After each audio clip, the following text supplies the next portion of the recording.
یو طرف ته د لمال بېروزګاري ده، بل طرف ته ګراني د اسمان سره خبرې کوي.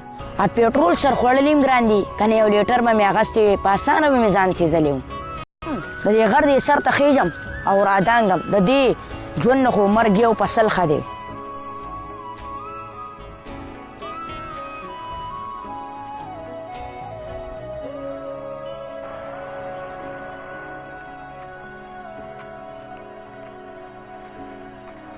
دا سړی څه کوي؟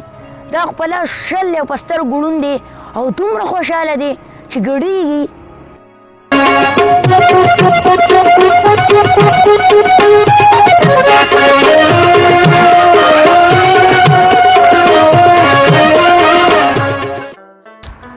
هلکه وروره، یو طرف ته په سترګو ړوند بل طرف ته بلا شلې او د ظالم بچیا دومره خوشحاله چې ګډېږي. هلکه وروره، مازغه خو دې نه دی خراب که نه؟ خدای دې بیخ او بنیاد وباسه، زه ګډېږم نه ګرېږم.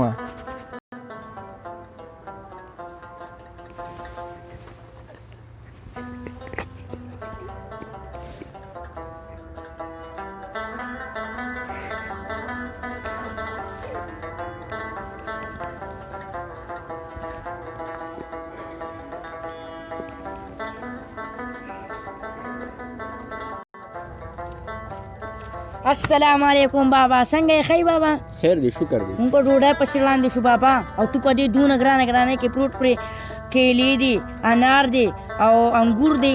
کېنه کنه تا نه چا منې کړي، راته ومخوره، کېنه تا نه قربان. ته خو ډېر خوشحال وای، دا نور بوډاګان چې کنځلې کوي، ویناګانې کوي او ډېر بدخویه. ګوره بچې، ما ته چا دوا کړې ده او هغه ما ته قبوله شوې ده. دا د ما باندې الله پاک ډېر غټ رحم دی. بچې، زه چې ستا په شانتي هلک ومه که نه، نو تللي ومه کراچۍ ته مزدورۍ له، او د ورځو نه یوه ورځ وه چې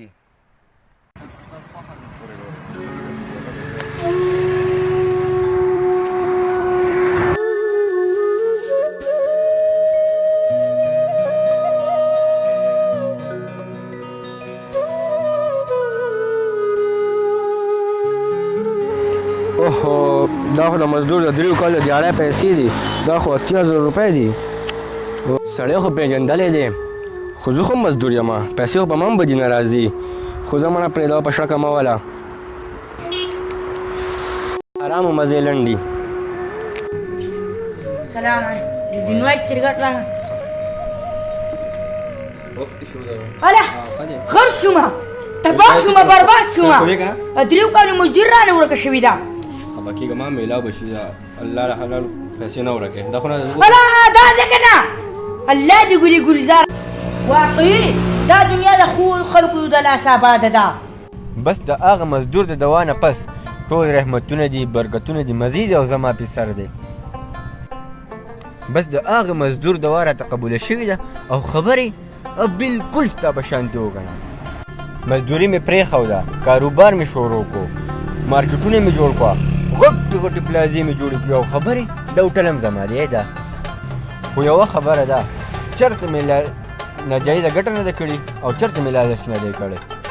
بابا خو ډېر مالداره دی او انشاءالله کیدای شي مال نوکري هم راکړي. بابا بچي دي څو دي او څه کوي؟ 3 ودونه مې کړي دي او 20 بچي مې دي، شکر الحمدلله. او نوسي خو مې بې شمېره دي، څوک انجینران دي، څوک ډاکټران دي، څوک په پوځ کې دي، خو خبرې ډاکټران مې 20 نه هم سیوا دي. او خبرې 3 واړه ښځې رانه ښه خوشحاله دي.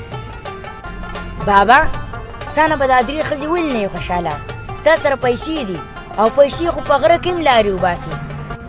یاره بابا، ما خو نن د بېروزګارۍ د لاسه خودکشي کوله، خو خدای هسې بچ کړمه نو. نه بچې نه، دا کار چېرته ونه کې. نن نه پس زما سره نوکر شوې او 30,000 روپۍ تنخوا به درله درکړم د میاشتې. بابا خدای دې د دې ټول ملک مالداران ستا په شانتې ښه سړي کې چې د دې غریبانانو مزې شي. که مالداران دي او که غریبانان دي، خدای دې دا ټول ایمانداران کې، بیا دا وطن د جنت نه کم نه دی. شکر دی خدای چې خودکشي مې نه ده کړې او دونه ښکلې نوکري راته میلاوه شوه